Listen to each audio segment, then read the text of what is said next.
Est-ce que vous m'entendez?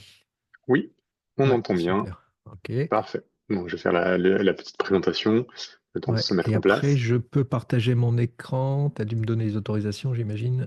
Oh oui, c'est bon. Ouais, Normalement, tout est OK. voilà, c'est bon. C'est bon pour moi. Parfait. Alors, donc, Étienne Miner est designer, éditeur enseignant. Il explore les relations entre graphisme et interactivité. Il est diplômé de l'ENSAD et il a confondé Index Plus en 1992 et l'atelier Incandescence en 2000.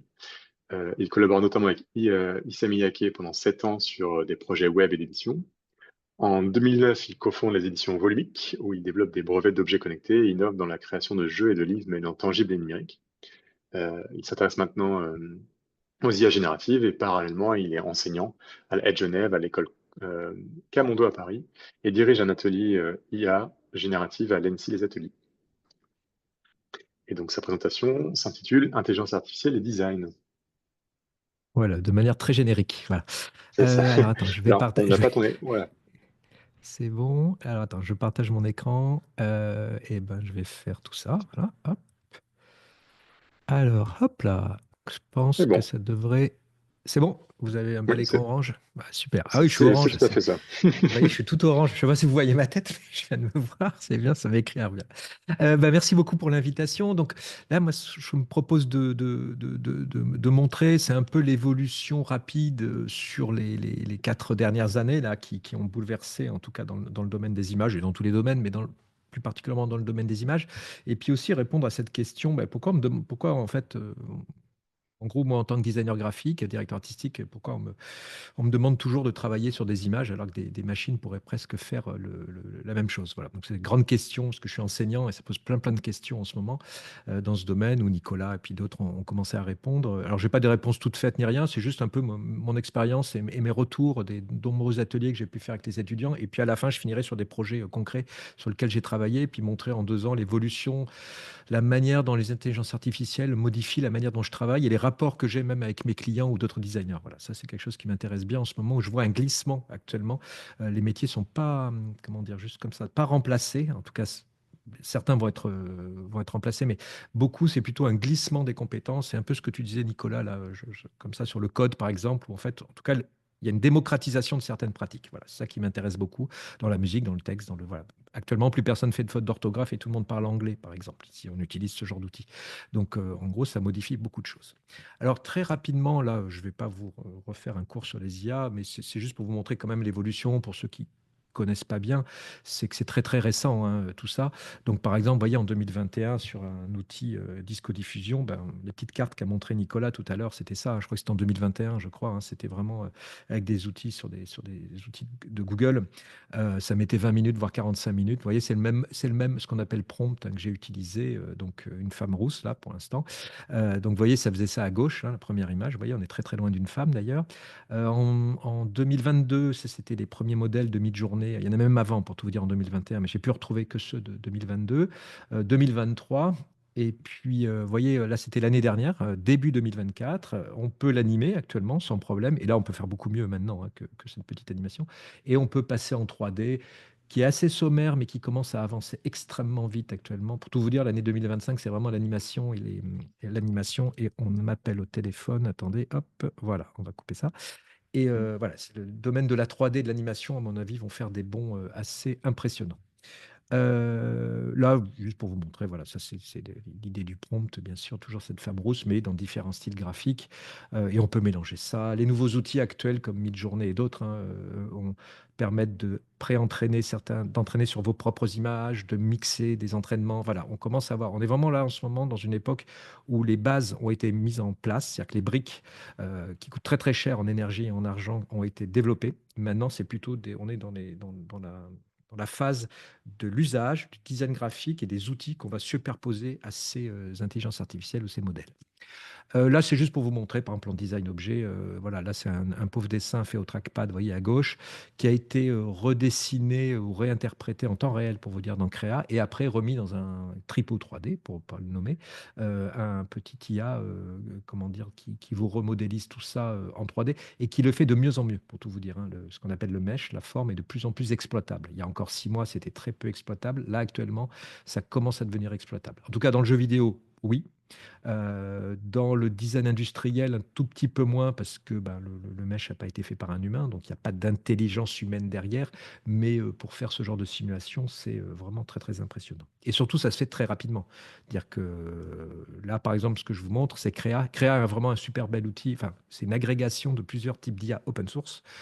Là, c'est des nouveaux moyens de dessiner. Ça m'intéresse beaucoup. C'est vraiment quelque chose qu'on ne pouvait pas faire avant. Là, ce que vous voyez, c'est un peu accéléré, je suis désolé, c'est qu'on peut générer, alors on peut importer ses propres images, vous dessinez en gros à gauche et c'est réinterprété en temps réel à droite. Voyez.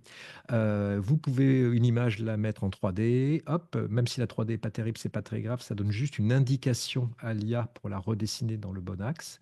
Là, vous voyez mon petit personnage, je peux le détourer, je redessine par-dessus à la tablette. C'est-à-dire que c'est vraiment, on a des interfaces, on va dire, multi-entrée, multimodal en fait. On peut mettre un croquis, on peut mettre une vidéo. Vraiment, c'est très, très. Vous voyez, je suis assez enthousiaste là-dessus parce que j'ai beaucoup joué hier avec, pour tout vous dire. Et il y a un côté très, très plaisant et comme si vous étiez avec un instrument de musique en train de dessiner en temps réel.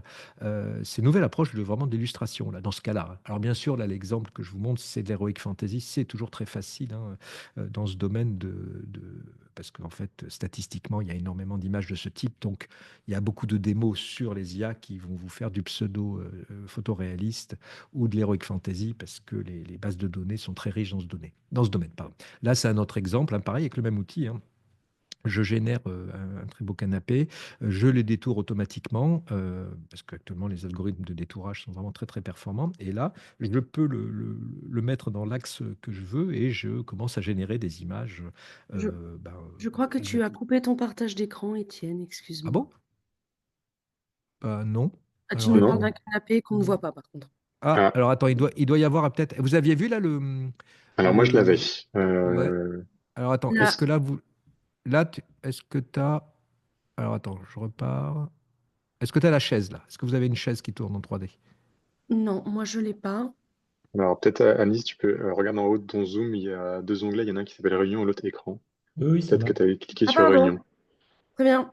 D'accord, j'ai Moi, il eu faut que je me peur parce que forme moi il y sur avait Zoom, marqué. Ouais. pardon. Ouais. Voilà. Voilà, donc ça c'est voilà, ben, rapidement là pour finir sur ce genre d'outils, mais il commence à y avoir plein d'outils comme ça qui se développent, qui sont très impressionnants, mais c'est surtout une nouvelle type d'approche de l'image, voilà, qui est vraiment ben, comme avec l'arrivée de la 3D, comme l'arrivée du numérique. Moi, je suis un vieux, j'ai vu l'arrivée de Photoshop et ça a changé beaucoup de choses, hein, ou l'arrivée des outils comme PageMaker ou Express, hein, qui en typographie ont vraiment changé la donne. Donc voilà, donc on est dans des outils là qui évoluent très très vite et les gens, moi en tout cas avec qui je travaille, dans les agences, les designers et tout, ont bien compris que c'était pas du tout pour l'image finale, mais c'était plutôt pour des itérations et ouais, des sortes de variations sur une image, sur une idée pour aller assez vite. Et bien sûr, après, je crois qu'on l'a dit précédemment, c'est le designer choisi. Hein, voilà, et c'est là où en tout cas en tant que créateur ou designer ou curateur, on commence à devenir des curateurs, on va choisir telle image pour des raisons précises qui vont répondre à des contraintes ou des raisons esthétiques, voilà, très précises. Alors, rapidement aussi, sont des outils, ça je le montre souvent aux étudiants, vous êtes tous au courant, mais quand même, on n'est pas du tout sur des bases de données, sur des outils neutres. Ça n'existe pas, de toute façon, c'est clair. Mais là, c'est bon de le rappeler. Donc là, par exemple, c'est quand je tapais un prompt des gens de confiance. Vous voyez, en 2022, ça me donnait des gens qui ne me font pas confiance, comme vous pouvez imaginer, que des hommes blancs de 50 ans avec des grosses mâchoires qui sourient avec des cravates.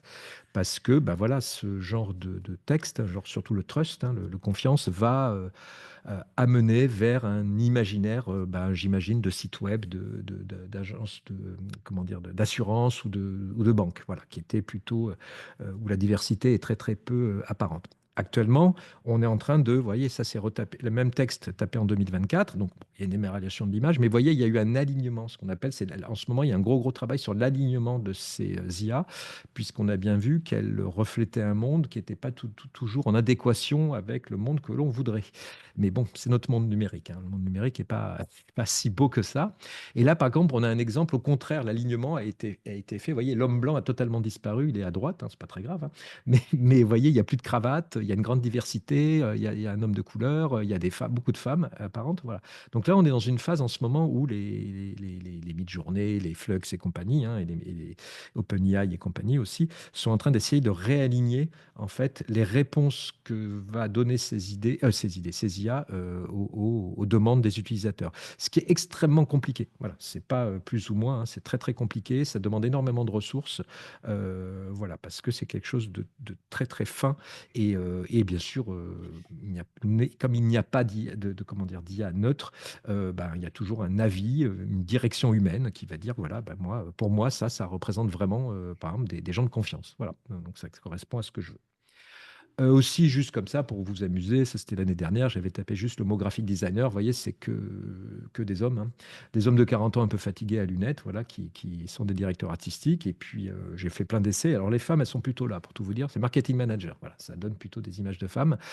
C'est pareil, hein, les trucs classiques, si vous allez dire en anglais, hein, comme ça, il n'y a pas de genre, enfin, docteur ou infirmier, bien sûr. Un docteur, ça va être un homme, et infirmier, c'est une infirmière, voilà, par défaut, même si actuellement, hein, c'est par exemple Midjourney et d'autres essayent de compenser tout ça d'une manière artificielle, hein. C'est vraiment un changement dans le prompt. On rajoute Asian and Black Woman, par exemple, hein. Ça, vous ne le voyez pas, mais ils essayent de corriger tout ça pour arriver à avoir des réponses acceptables dans notre monde. Alors, ça aussi, ça c'est des biais aussi intéressants. Là, c'est toujours le même prompt avec Midjourney, version 4, donc il doit avoir 2 ans. Donc, vous voyez, la plus belle femme du monde, bah, pour lui, statistiquement, c'est ça. Et puis, la version 5 aussi est intéressante, puisque tout d'un coup, visiblement, on a accédé aux réseaux sociaux, c'est-à-dire que ce qu'on appelle le corpus d'entraînement, hein, les données d'entraînement ont changé, et on se retrouve, moi, mes étudiantes me disent, tiens, on dirait une influenceuse, là, surtout celle en bas à droite, vous voyez, avec ses lèvres. Voilà, ce qui est typique d'une esthétique, voilà, que l'on peut trouver sur les réseaux. Et ça, c'est la version 6 qui était partie un peu en vrille, pour tout vous dire, c'était l'année dernière, donc il y a un peu plus d'un an, où tout d'un coup, dès que vous mettiez le mot beautiful et woman, il y avait des petites fleurs partout, les femmes avaient des taches de rousseur partout, voilà. Et donc ça a été aligné, l'image en bas à droite que vous voyez, c'est la 6.1 qui a été réalignée vers des images plus photoréalistes, un peu plus classiques, voilà, qui sont moins calendrier de la Poste, voilà, avec plein de trucs très kitsch. Mais c'était assez intéressant de voir ces modèles, hein. Chaque modèle a sa propre personnalité, hein, sa propre esthétique, sa propre manière de voir le monde, entre guillemets, et qui n'est pas neutre et qui est décidée par des humains. Et donc, tout d'un coup, voilà, il pose des questions d'ailleurs, hein. Par Midjourney est très très proche de ça. Je ne suis pas du tout payé par Midjourney, hein, mais c'est une interface, enfin, oui, c'est une interface et une IA qui est quand même qui est dans le haut du panier en ce moment. Et ils sont très proches de leur communauté en posant beaucoup de questions, voilà, de qu'est-ce qu'on fait, qu'est-ce qui vous plaît pas, et des choses comme ça.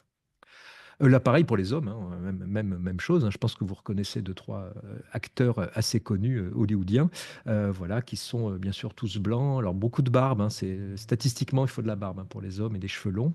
Et puis ça, c'est la version 4. Vous voyez, il y a un type d'homme, bah, c'est Henri Cavill, hein, voilà, c'est le type d'homme. Alors, la beauté statistique, on va dire nord-américaine des années 2024, c'est Henri Cavill. Voilà. Donc, avec les cheveux assez courts, bouclés, avec un regard sombre, voilà, et une barbe, bien sûr. Donc ça, c'est les premières images qui sont arrivées, hein. Si vous refaites des tests actuellement, je pense que ce serait bien de le faire en live d'ailleurs, pour voir ce que ça donne. Ça va changer tout le temps. Ça change tout le temps. Mais ça, c'était, bah, je ne sais plus, j'aurais dû mettre la date, mais c'est début 2024, avec la version 6.1 de mi-journée pour les spécialistes.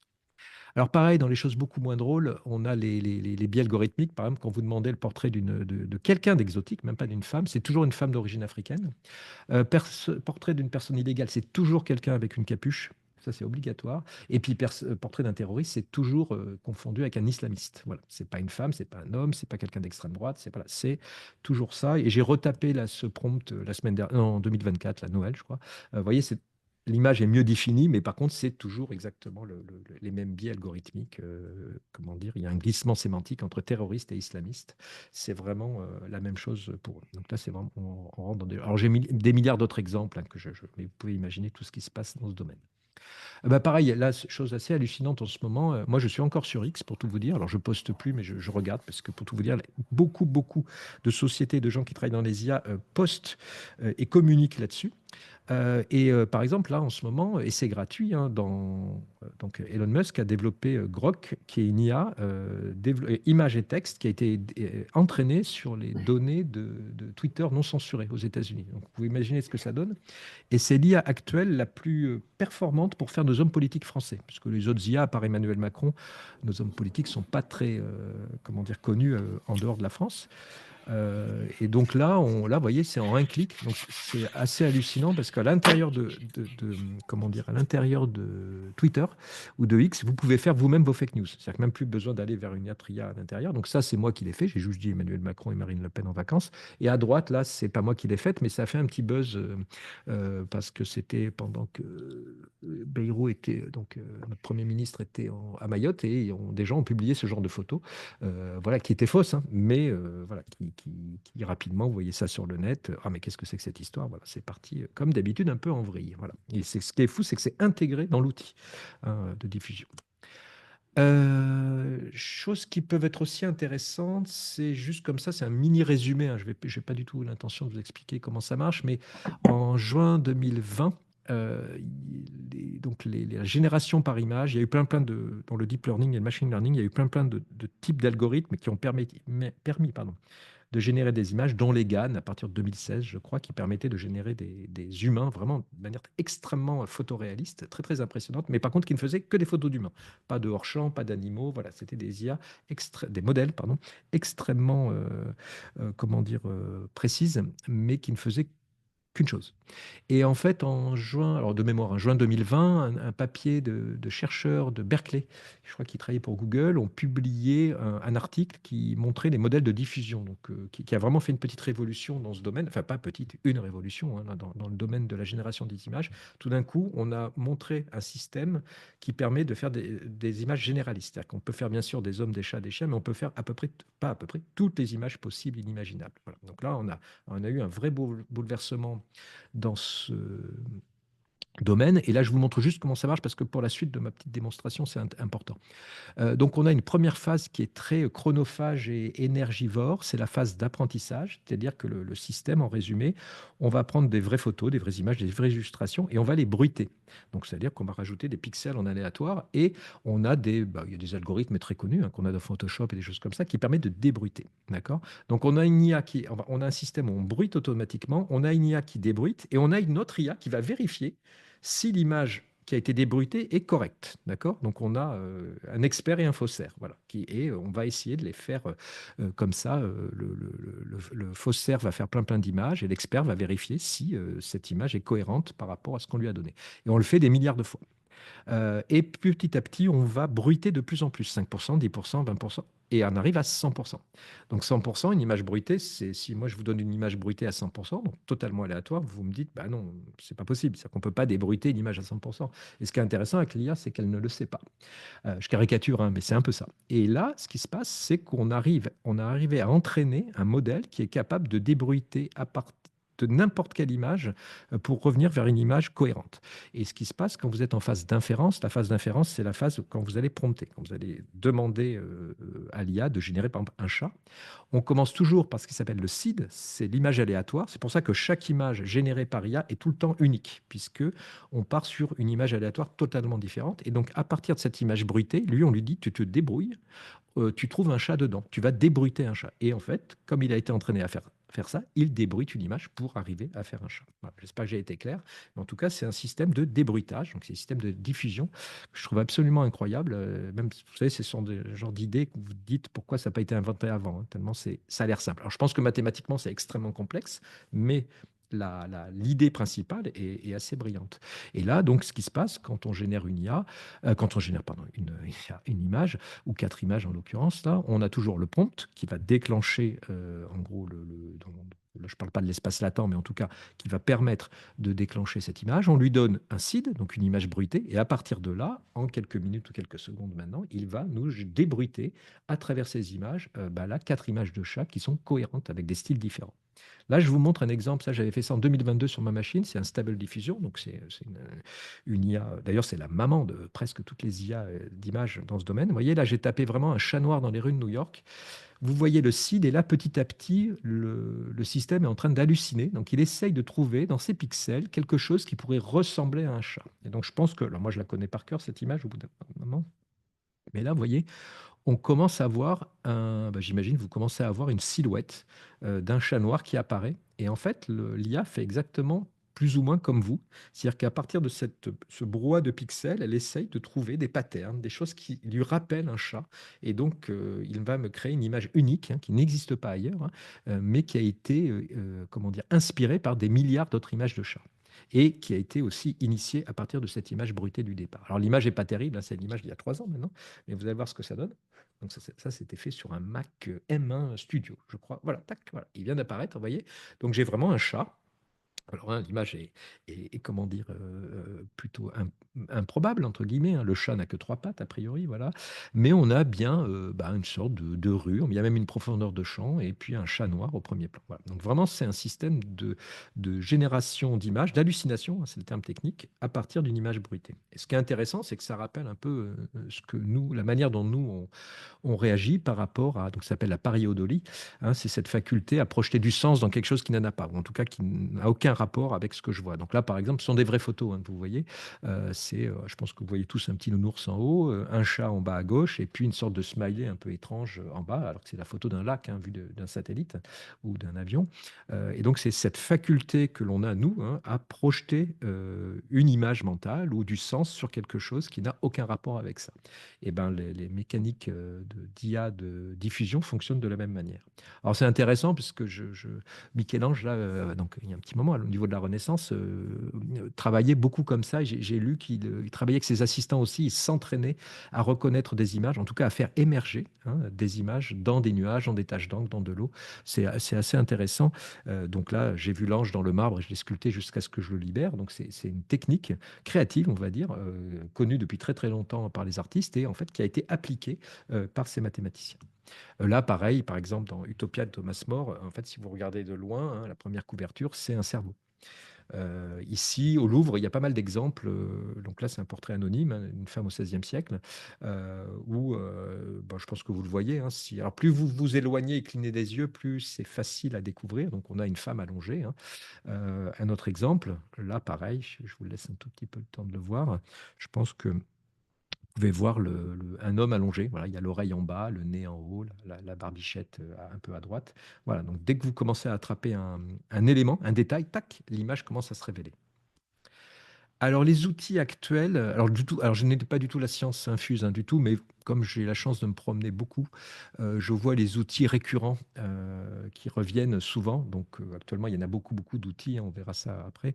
Mais actuellement, on a toujours Midjourney, Viscom, Crea, Exactly, Pimento aussi, qui est pas mal, qui est français, qui sont des agrégateurs d'IA souvent open source, hein, qui ont été re-entraînés, refaçonnés, sur lesquels on a rajouté une couche de design d'interface pour que des non-spécialistes puissent l'utiliser. En animation aussi. Alors l'animation, c'est majoritairement, à part Renoé, c'est vraiment chinois. Oui, vous avez dû voir le petit drama là, sur DeepSeek, hein, sur les IA chinoises, où les Américains se sont aperçus que les Chinois n'étaient pas mauvais. En fait, ça fait plus d'1 an, hein, que la majorité des IA, en tout cas dans l'animation, dans la 3D, sont chinoises, hein, et dans l'image aussi. Les algorithmes chinois sont extrêmement performants. Et donc voilà, donc ils ont des moyens, ils ont des mathématiciens aussi, donc ils arrivent à fournir des choses très très intéressantes. Au niveau du texte, bon ça on en a parlé avant, hein, ChatGPT, Claude, Perplexity et DeepSeek maintenant, hein, les Chinois, qui est en open source, hein. C'est ça qui leur a fait mal, je crois. C'est que tout d'un coup on a un objet, un modèle mathématique qui tourne sur ma machine et qui est totalement en open source et qui arrive au niveau d'un ChatGPT. Pour le storyboard aussi, bon, après, dans tous les domaines, hein, on a la 3D, le son, on a des outils aussi je ne sais pas si on peut appeler ça de fine-tuning, en tout cas d'amélioration ou d'entraînement, qui sont aussi très, très intéressants. Pour info, si ça vous intéresse, vous pouvez regarder sur le site de Hugging Face. C'est les Français qui le font d'ailleurs, hein, ils sont à San Francisco. Actuellement, c'est une sorte de GitHub, donc d'endroit où vont déposer le code et les papiers scientifiques. Et vous pouvez même la plupart du temps tester ces IA en ligne sur le site de Hugging Face, qui sont toutes open source. Et là, j'y suis allé, donc c'était le mois dernier, oui, le 18-01 janvier. Il y avait 1 303 1534 modèles, donc IA entraînés, disponibles. Voilà. Donc ça, c'est juste pour vous dire. Et il y en a en gros entre 5000 et 10 000 par semaine qui arrivent. Alors bien sûr, pas dans le domaine de l'image, hein, dans tous les domaines. dans le domaine de la science, dans le domaine de de l'astrophysique, de la médecine, du design, du BTP, vraiment dans tous les domaines, en fait, ça part vraiment dans tous les domaines, dans le code énormément, dans le texte, bien sûr. Et juste pour petite info, si vous voulez regarder un peu il y a une sorte de trending topics à droite, souvent dans ce site, et vous pouvez regarder les IA qui sont le plus téléchargés, les IA à la mode, et vous pouvez être sûr que dans 3 mois, vous allez retrouver ces nouveaux modèles. Par exemple, actuellement, c'est beaucoup de modèles de détourage de vidéos en temps réel ou presque extrêmement complexes qui sont mis à disposition.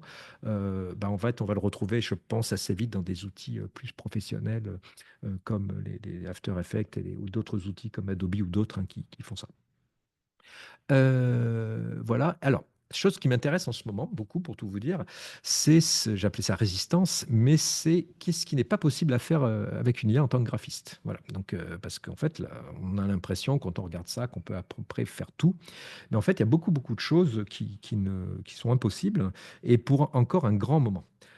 Et souvent, j'ai les étudiants et étudiantes là, avec qui je travaille, souvent très très vite, qui des fois ont des gros doutes sur les IA, voilà, plein de bonnes et de mauvaises raisons des fois. Et en fait, très très vite, au bout d'une demi-heure, après les avoir utilisés, le retour c'est mais en fait, c'est pas du tout intelligent. Voilà, ben voilà, tu as tout compris. C'est pas du tout intelligent.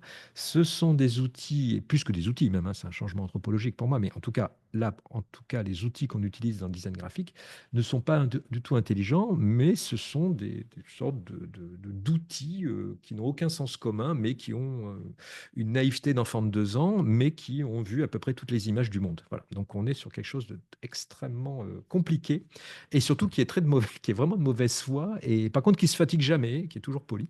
Voilà. Donc on a quelque chose d'un peu curieux. Quelque chose qui m'a aussi perturbé, pour tout vous dire, j'ai ouvert Amazon, je sais, c'est un peu la honte, mais quand même, j'ai ouvert Amazon et j'ai vu que dans le top 10 des recherches, alors attention, les top 10 des recherches sont totalement liés à ce que j'ai dû chercher avant et tout, mais actuellement, le gros truc à la mode, c'est, vous savez, c'est ces masques avec un autre visage imprimé. C'est-à-dire que c'est un visage, c'est un masque très très fin que vous pouvez mettre sur vous. Vous voyez très très bien. Par contre, les caméras de surveillance se trompent totalement. Hein. Je pense que vous connaissez les systèmes de maquillage qui permettent de tromper les caméras de surveillance et qui n'arrivent pas à détecter un humain. Ben là, actuellement, les IA passent à travers, les systèmes de reconnaissance faciale sont extrêmement performants. Et donc, il y a une nouvelle méthode pour se camoufler, c'est de franchement mettre un masque d'une autre personne. Et là, l'IA reconnaît bien quelqu'un, il y a un nez, des yeux et compagnie, sauf que c'est pas vous. Voilà. Donc et ça, c'est vendu.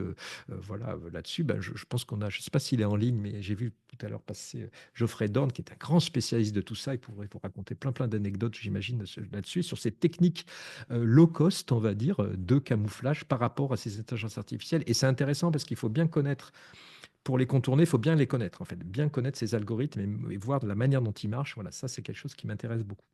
Alors, dans les choses qui ne peuvent pas être faites, alors vous avez vu, j'ai mis, excusez-moi, je mets normal, j'ai mis actuellement en petit, hein, puisque tous les gens avec qui je travaille dans ce domaine, et surtout les développeurs et les mathématiciens me disent pour le moment. C'est-à-dire que c'est quelque chose qui revient régulièrement, c'est oui, pour le moment, on ne peut pas faire ça. Voilà. Donc après, par exemple, les polices de caractère, c'est une catastrophe, hein, vous avez dû le voir, mais c'est juste pour le moment, c'est parce qu'on n'a pas dépensé assez d'énergie et d'argent pour apprendre et créer un modèle assez satisfaisant dans le domaine de la typographie. Ils m'ont dit, c'est pas vraiment un problème technique, c'est plutôt un problème d'énergie à dépenser et d'argent, donc, par rapport à ce que ça peut rapporter. Donc, par exemple, le truc assez drôle, techniquement, ce qui est impossible, c'est l'ASCII art. L'ASCII art, en fait, l'IA ne peut vous simuler des petits signes, mais elle ne sait pas ce que c'est, en fait. Elle ne comprend pas. Et d'ailleurs, c'est même une méthode, pour tout vous dire, pour pirater, comment dire, ChatGPT, puisqu'il a du mal à comprendre ses caractères. Voilà, il y a quelque chose d'assez étrange, puisqu'il ne sait il n'arrive pas à voir des images, il voit que c'est des caractères mais qui n'ont pas de sens, et donc il a beaucoup, beaucoup de mal à interpréter tout ça. Par contre, si vous mettez une image style ASCII art, là, il va reconnaître, ça c'est un petit bonhomme qui fait du ski, pas de problème. Mais si vous le mettez vraiment en pur ASCII art, c'est-à-dire en caractère, il a beaucoup de mal à l'interpréter. Le pixel art aussi, il n'y arrive pas, c'est-à-dire qu'il n'arrive pas, vous savez, le système de diffusion, comme son nom l'indique, c'est de la diffusion. Il n'est pas capable de dessiner une structure spécifique parfaite. Il n'est pas capable de faire des trames répétitives parfaites, trames mécaniques par exemple. Ça, c'est impossible. Faire une grille, faire un damier par exemple, il est incapable. Il va vous faire quelque chose qui ressemble à un damier, mais si vous prenez votre règle et votre crayon et votre stylo, vous allez faire beaucoup mieux en moins de 2 minutes. Les dessins minimalistes aussi, il peut pas faire un carré ou un cercle parfait. Voilà. Donc, je vais vous montrer des exemples après. Composition typographique, les dessins au trait aussi d'un pixel ou de deux, hein, comme vous voulez. Tous les dessins techniques, il est incapable de le faire. C'est-à-dire que tout de suite, Il va vous faire une sorte de simulation, comme si c'est un enfant de 3 ans qui vous refaisait un dessin technique, mais il ne comprend pas du tout la finalité de ce type de dessin. Les illusions d'optique volontaire aussi, on va regarder, c'est impossible pour lui. Et les objets statistiquement peu probables, c'est-à-dire que par exemple, faire une chaise à 3 pieds, bon courage. C'est-à-dire qu'il ne peut pas faire de chaise à 3 pieds. Il va vous faire toujours des chaises à 4 pieds. Il va vous le corriger, même si vous lui donnez un dessin de chaise à 3 pieds, il va vous le corriger à 4 pieds, parce que pour lui, statistiquement, une chaise, c'est à 4 pieds. Donc, ce qu'il faut faire, c'est que, par exemple, avec mes étudiants de l'ANSSI, ben, on lui dit que c'est un tabouret, mais qu'il y a un dossier. Voilà. Donc, un tabouret à 3 pieds, ça, il connaît. Donc, lui, il permet de le faire. Et puis, vous rajoutez un dossier. Donc, il faut toujours le contourner. Donc, c'est en comprenant bien la manière dont ça marche ben, voilà, qu'on arrive à le détourner. Et pareil, tout ce qui est logique mécanique avec un humain, c'est-à-dire que ce que j'appelle logique mécanique, c'est faire un vélo, là par exemple, je l'ai marqué en plus, un cycliste sur un vélo, c'est-à-dire ce rapport entre le pédalier et le mouvement des pieds. Il ne sait pas à quoi sert un pédalier, par exemple, et surtout, il a beaucoup, beaucoup de problèmes à comprendre notre monde en 3D. C'est-à-dire comme il n'a appris notre monde que à partir d'images en 2D et en pixels, comprendre le monde dans notre espace réel, hein, et savoir qu'une table ou un vélo, c'est fait en métal et c'est dur, et puis au contraire, je sais pas, un gobelet en carton, c'est un peu mou, ça, ils n'arrivent pas à le comprendre. Alors, je sais que beaucoup de gens travaillent sur ce domaine, mais c'est extrêmement complexe pour le faire. Et on le voit beaucoup, beaucoup dans les vidéos, hein. Ça se voit. Dans les images, on peut toujours tricher, mais dans les vidéos générées par IA, j'en parle pas trop dans les vidéos, mais c'est extrêmement compliqué. C'est-à-dire qu'il ne connaît pas la gravité. Donc, c'est assez marrant d'ailleurs. D'ailleurs, pour prouver, hein, j'ai vu des vidéos qui prouvaient, c'était assez drôle, pour prouver que c'était une vraie vidéo, il faisait tomber un verre devant vous. Voilà. Où il se serrait les mains, où il faisait des choses très très compliquées avec les mains, comme ça. Il disait voilà, c'est vrai, je suis vrai, parce que pour l'instant, il est impossible de faire ça. Voilà. Dans une vidéo extrêmement complexe. Par exemple, faire ça, je ne sais pas si vous me voyez, point serré et ouvrir les doigts. Bah, essayez de le faire en vidéo par IA, vous allez voir ce qui se passe. Pour l'instant, comme d'habitude. Et puis aussi, on a la censure. C'est-à-dire que là, des choses bloquées. Alors bien sûr, hein, on a, vous pouvez chercher sur Internet, il y a beaucoup d'IA génératives d'images qui peuvent faire, bien sûr, des images pornographiques, hein, c'est un peu la fête, si j'ose dire. Mais dans les outils classiques que l'on trouve facilement, tout ce qui est dessin, même pas pornographique, juste faire quelqu'un en maillot de bain, c'est impossible. En tout cas, c'est extrêmement compliqué, il faut le contourner, c'est vraiment compliqué. D'ailleurs, Photoshop, c'est infernal, hein. Là, j'ai travaillé avec un photographe qui avait fait justement tout un shooting, donc toute une série de photos de personnes en maillot de bain. Il a débranché Internet, il a pris une vieille version de Photoshop. C'est-à-dire qu'il ne pouvait plus travailler avec Photoshop. Dès qu'il faisait des retouches en utilisant un tout petit peu l'IA pour faire des petites retouches, tac, tac, tac, bloqué, bloqué, bloqué. Donc ça, il a arrêté. Les images aussi qui ressemblent à des captchas, c'est rigolo. C'est-à-dire que si vous avez votre photo dans une grille, il croit que c'est un captcha, il refuse de travailler avec. On a bien sûr tous les mots bannis. Donc, on a certaines parties du corps, hein, par exemple, essayer de dire une paire de fesses ou une cuisse même, des fois. Ils refusent de le faire, hein. Bien sûr, tous les noms de drogue et bien sûr les noms de drogue et tous les acronymes de drogue de synthèse, hein, il y en a beaucoup, pour tout vous dire, qui sont bloqués. Il y a pas mal de personnalités, Donald Trump et le le président chinois, qui sont bloqués. Alors ça dépend, hein, ça part de l'un à l'autre, voilà. Voilà. Et on a aussi toutes les références au gore, hein, tout ce qui est film d'horreur et compagnie. Par contre, la violence, on peut. Voilà, pour tout vous dire, j'ai pu générer des images d'enfants avec des kalachnikovs qui tiraient dans une école de maternelle. Ça, aucun problème. Par contre, si vous voulez faire quelqu'un en maillot de bain, même un homme torse nu, c'est très très compliqué. Il y a des mots extrêmement sensibles aussi. Dès qu'il y a enfant dans un prompt, c'est extrêmement compliqué, c'est censuré à 95%. Dès qu'il y a marqué enfant, tac, même pas, hein. Alors par exemple, un enfant dans une baignoire, impossible. Là, c'est vraiment bloqué, bloqué, bloqué.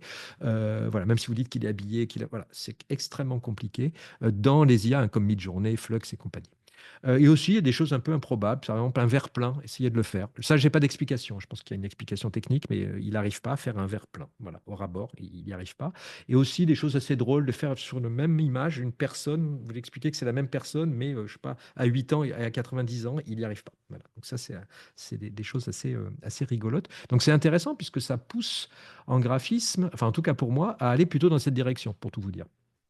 Alors là, par exemple, c'est un petit exemple. Là, vous voyez un carré noir sur fond blanc. Donc là, je l'ai fait dans Illustrator en 2 secondes, vous voyez. Et puis à droite, voilà ce que ça donne. Et j'ai fait plein d'essais, hein. Là, c'est dans Midjourney. Et vous voyez, je suis obligé de dire Perfect Geometric Minimalist Black Square on Geometric White Background. Mais je suis obligé de rajouter Minimalist Black. Et même en faisant ça, la plupart du temps, c'est pas la plupart du temps, il me fait toujours des images de ce style très, très compliqué.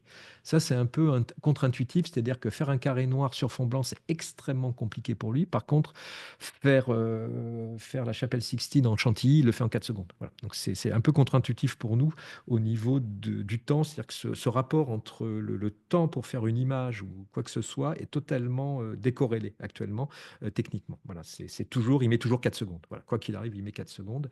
Et donc en tout cas, moi, ça me perturbe pas mal, puisqu'il y a toujours cette sensation, des fois, sur certaines images, du temps que l'humain a passé pour le faire. Et là, tout d'un coup, cette chose n'existe plus. Autre chose, par exemple, la ski art, voilà. Donc ça, il a beaucoup de mal à interpréter ça, puisqu'il voit à la fois des caractères et des images. Donc ça, il est incapable de le faire. Et sinon, quand il vous le génère, il va vous générer des trucs un peu flous. Il a compris ce que c'était esthétiquement la ski art, mais il n'a pas compris que c'était fait avec des lettres. Voilà. Donc il vous simule tout ça, c'est un peu curieux.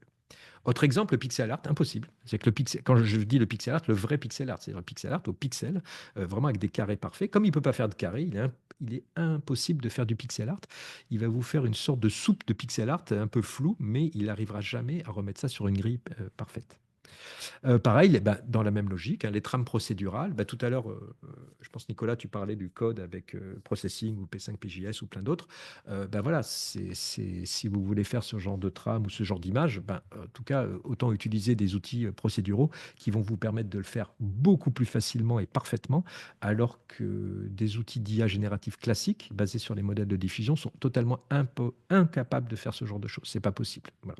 Ou alors vous avez une chance sur 1 milliard, voilà, mais c'est impossible de faire ce genre de choses.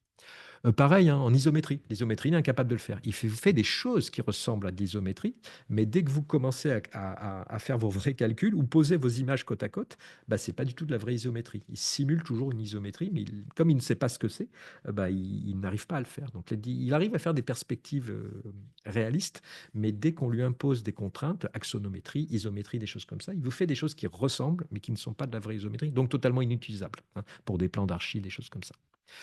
Pareil aussi, il est impossible de faire comment dire, des illusions d'optique volontaires. Donc, par exemple, l'escalier de Penrose, qui a été repris par Escher, qui est ultra connu, ça, il n'est pas capable de le faire. Voilà, parce qu'il ne comprend pas, il n'a pas ce sens commun, il n'a pas voilà, comme il ne réagit pas comme nous, il n'a pas de Dieu. Voilà, l'IA ne regarde pas les images comme nous.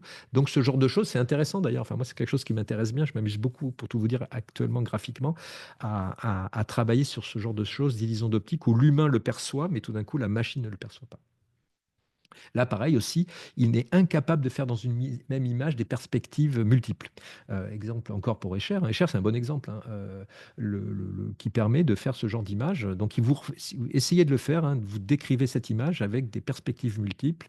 Il n'est pas capable de le faire, puisqu'il a été entraîné majoritairement, pour tout dire, sur des photos. Et voilà, sur des photos, on n'a qu'une seule perspective. Et ce genre d'image, c'est statistiquement très, très peu probable de les trouver. Et en plus, c'est une logique totalement humaine pour moi. Voilà, on joue sur des perceptions humaines et là, l'IA n'a pas ce genre de choses. Donc ça, c'est une grande piste pour moi, en tout cas, pour tout vous dire, de travaux graphiques qui peuvent utiliser des IA ponctuellement et qui aussi peuvent, en gros, prouver que vous êtes humain ou en tout cas avoir des approches extrêmement humaines. Pareil, des dessins techniques, c'est la même logique. Il n'est pas capable de faire des dessins techniques. Ça, c'est un vrai dessin technique. Là, c'est pas possible. Et on a des outils qui sont extrêmement puissants pour faire ça. Donc ça, c'est pas possible pour l'instant. Par exemple, j'ai essayé là avec des designers mobiliers, là, la petite chaise qu'on avait pu faire. On a pu faire le modèle, des choses comme ça. Ils voulaient aller juste presque faire le plan technique de ça. Ça ne marchait pas du tout. Par contre, la modélisation 3D, la simulation 3D, la simulation dans un décor marchait très très bien. Par contre, dès qu'on passait à des choses techniques, ça c'était impossible. Il ne sait pas ce que c'est que des cotes, par exemple. Il n'y a aucune notion d'échelle, par exemple. Alors pareil, il y a un projet là qui était, je vous montre un projet d'étudiant, mais j'en ai vraiment des milliers, mais celui-là était très drôle. On a fait ça l'année dernière à la aide, n'importe quoi, pas la aide, excusez-moi, à la IR de Strasbourg, en didactique visuelle. Il y avait un groupe d'étudiantes qui ont travaillé, je vais le mettre en ligne, ça, je vais vous montrer une adresse là où je vais tout mettre, même cette présentation, elle va être en ligne, un guide pour artistes désespérés dans les années 2050. Alors 2050, je dirais même 2025, mais et donc, c'était assez drôle parce qu'on a analysé un peu quelles étaient les images qui étaient refusées par les IA, des images impossibles à faire par des IA, des images censurées. Voilà, on avait vraiment travaillé là-dessus. C'était très, très intéressant.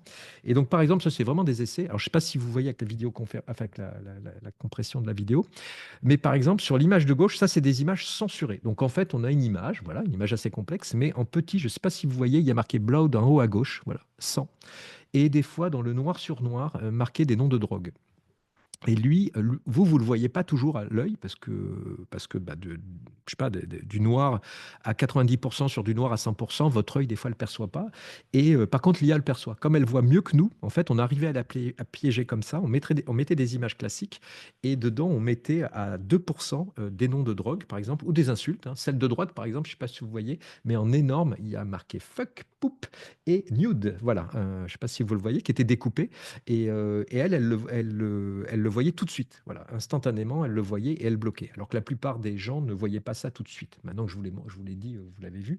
Et puis c'était volontairement fait en papier découpé, un peu grossi, mais il y a plein de choses que l'humain, en fait, en illusion d'optique passe. Et en fait, là, l'IA, elle ne rate rien. Alors au contraire, comment faire une paire de fesses, comment mettre une paire de fesses dans Midjourney ou même ChatGPT? Ben, en fait, c'est simple, idée toute drôle, ben, vous mettez là cette jolie paire de fesses de monsieur, ben, on a mis un autocollant de mangue à côté ou de pêche ou de poire ou ce que vous voulez et ça passait. Hein. Voilà, on a fait plein d'essais comme ça. Là, même à droite, là, par exemple, celle-là, hein, là, il y a une paire de fesses en haut à gauche. Ben, en fait, c'est au milieu des petites d'orange ou de pêche plutôt.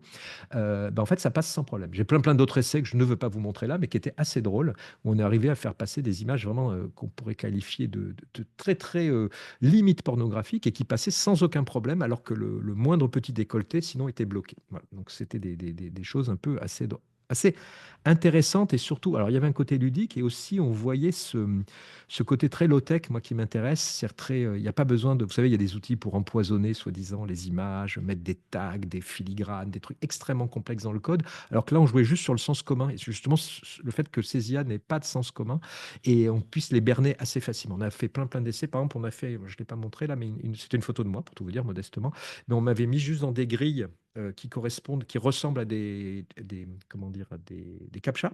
Et tout de suite, paf, il refusait d'importer cette image. Alors que c'était juste une photo de moi, il n'y avait pas de problème. Hein, quand on la mettait, même, vous pouvez me reconnaître. Mais là, dès qu'on avait cette grille bleue, je crois divisée en 9 cases, tac, il bloquait. Voilà. Parce que ça, il avait un verrou logiciel qui disait non, tu ne dois pas répondre à des captchas, sachant qu'il peut le faire. Hein. ChatGPT peut répondre à peu près à tous les captchas que l'on nous impose. D'ailleurs, une des pistes, j'ai vu ça par des scientifiques qui étaient en train de regarder juste comme ça, que peut-être le futur des CAPTCHA serait que l'on comprenne qu'il faille répondre faux, nous humains, et pas l'IA. Voilà. Il y avait un côté de dire je sais que tu sais. Voilà, une sorte de double guess, comme on dit.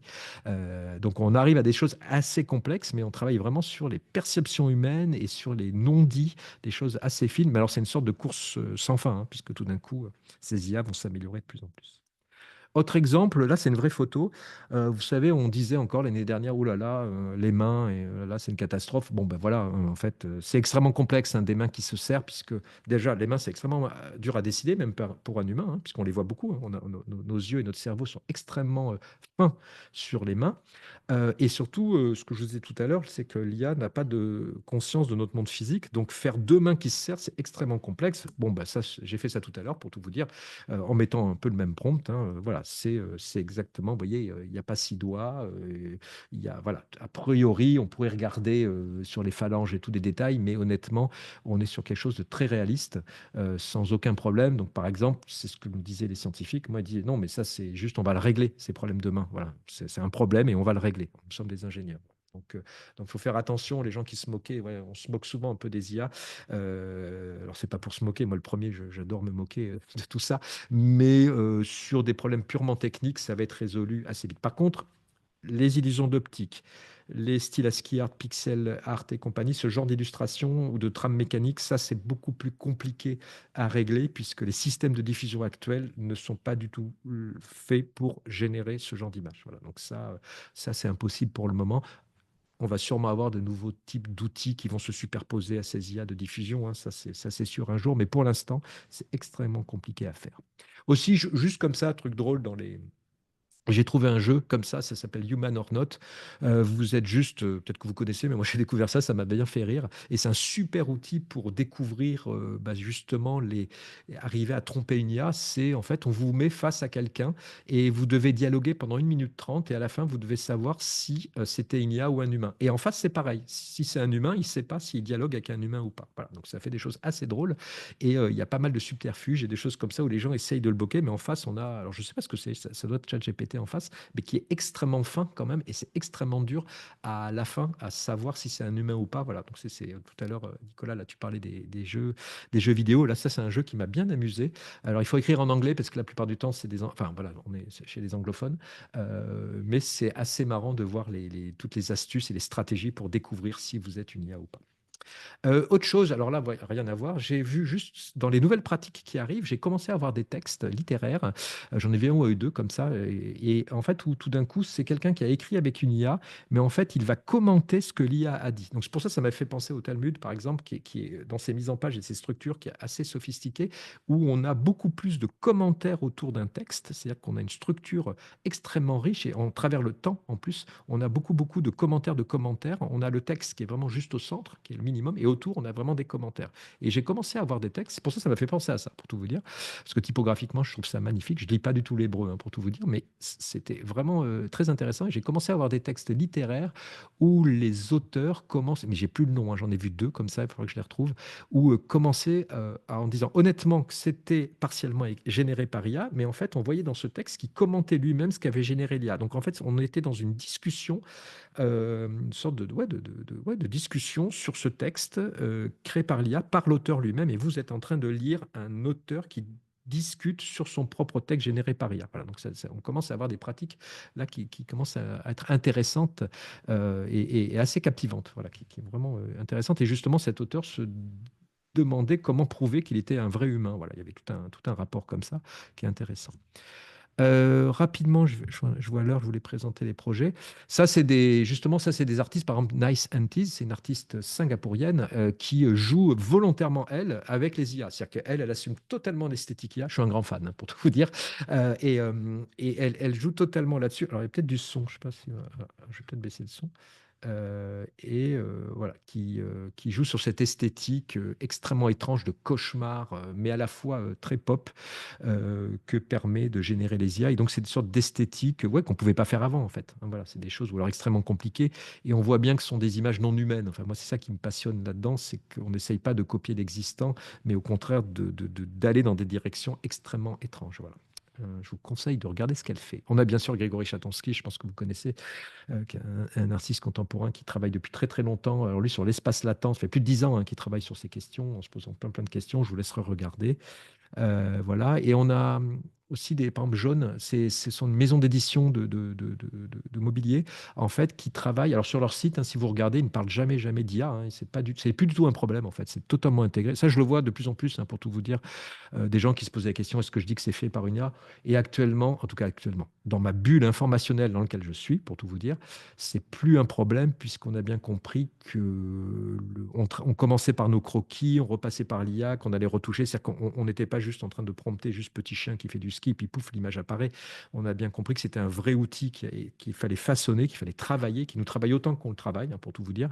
Et là, il l'utilise beaucoup en amont, parce que j'ai vu une conférence là, de cette équipe, et il travaille énormément en amont sur des générations d'idées, de tabourets, de chaises, vous voyez, des choses assez, vous voyez, en tant que designer mobilier, une chaise ou une table, on peut se dire qu'on a un peu fait le tour. Hein. C'est comme pour moi, en tant que faire un logo minimaliste, c'est extrêmement compliqué de mettre des nouvelles, des innovations, des choses inattendues là-dedans.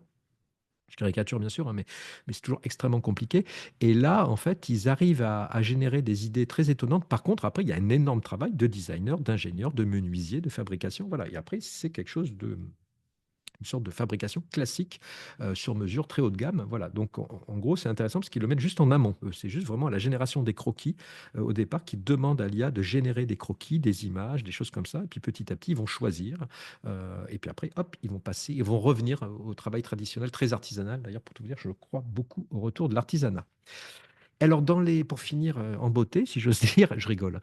Je vais vous montrer quelques productions rapidement sur la manière, moi, dans mon métier. Alors, je ne suis pas du tout omnibulé par les IA, j'en parle beaucoup, mais vraiment, dans mon métier, c'est 10%, hein, en fait. Et je m'aperçois de moins en moins presque, puisque justement, je m'amuse à jouer avec de la typographie, des trames mécaniques, des choses faites à la main. Voilà, j'ai un côté en ce moment sur mon graphisme, pour tout vous dire. Je dois essayer d'équilibrer mon karma, voilà, pour essayer de trouver un juste équilibre. Je vous avais dit, elles sont vraiment nulles en typo. Et donc, moi, j'ai une formation de typographe, hein.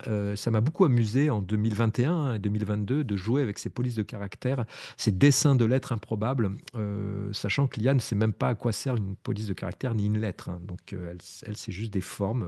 Et elle a vu statistiquement qu'un A pouvait ressembler à ça. Et donc là, je me suis beaucoup amusé. Et je me suis aussi amusé, pour tout vous dire, je crois que Nicolas, tu le disais, sinon ça reste dans tes carnets de croquis. Ça faisait longtemps que je voulais faire des formes de lettres à base de crème chantilly ou autre, hein, ne me demandez pas pourquoi, ou d'encre des collines ou d'aquarelle, de choses comme ça, avec de l'eau. Chose extrêmement complexe à mettre en place. Ça allait me prendre une semaine et le résultat allait être probablement pas du tout satisfaisant.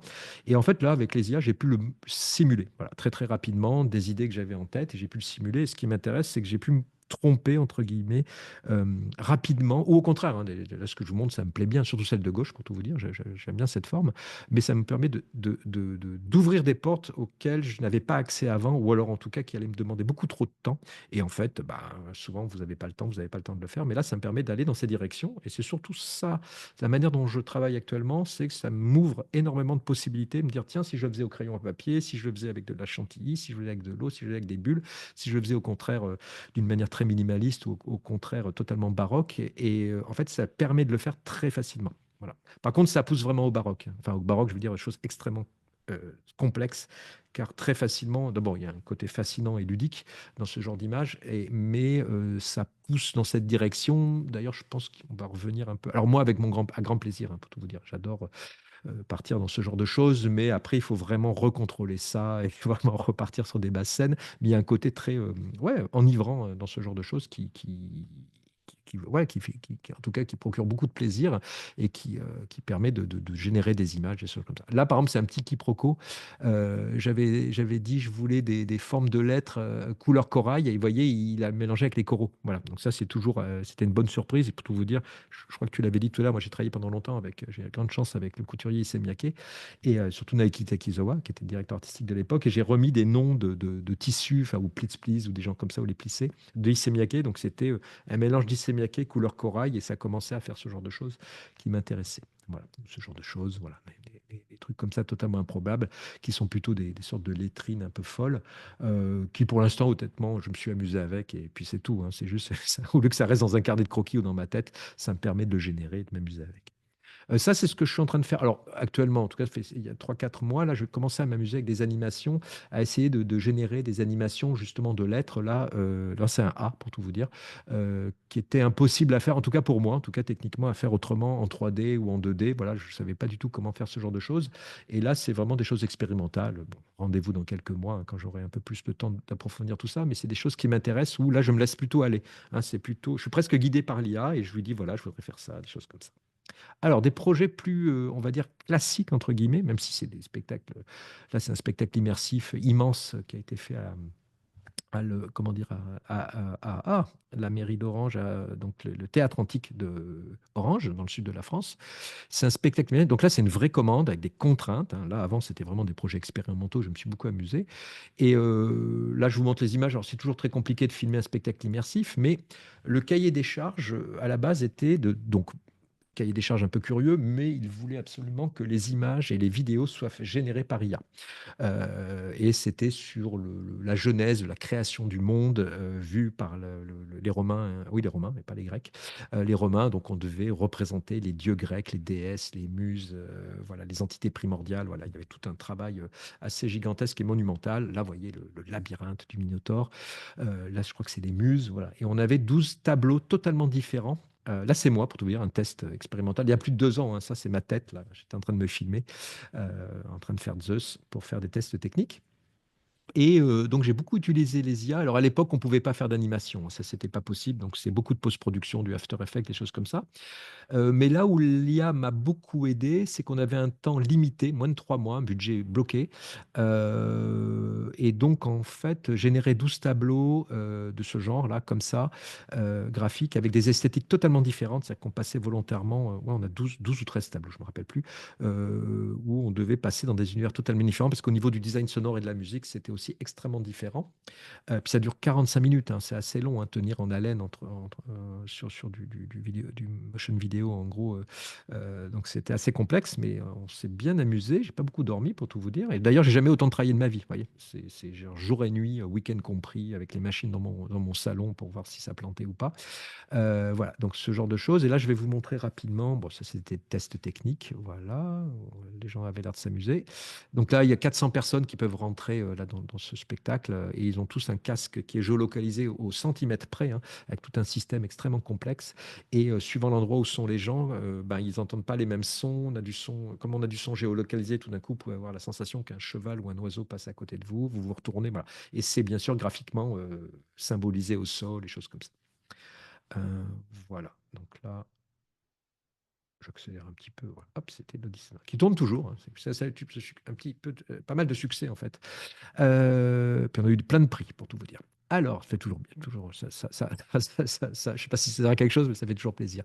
Ça, c'était des dessins, juste des croquis affreux, hein, pour tout vous dire, mais juste c'était des premières idées, et puis vous voyez, qui ont été synthétisées. Alors là, à l'époque, on pouvait que prompter, hein, parce qu'actuellement, bien sûr, les IA, on peut mettre des images, on peut glisser des images. Et moi, je travaille beaucoup comme ça, mes prompts sont de plus en plus courts, et je mets plutôt mes images dedans, et j'essaye de remodifier ça, de faire une sorte de mixture à partir de ces images et de mots-clés. Mais là, à l'époque, il fallait vraiment décrire le dessin par le texte. C'est un exercice assez complexe.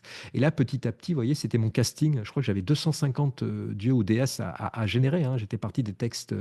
Alors, il y a pas d'endroit où sont recensés à quoi ressemblaient ces dieux et ces déesses, hein, mais j'ai refouillé un peu, merci Wikipédia, dans plein de textes anciens pour retrouver certaines descriptions. Alors, bien sûr, entre les Grecs et les Romains, ils ne sont pas d'accord. Et puis, suivant les traductions, les choses comme ça, c'est compliqué.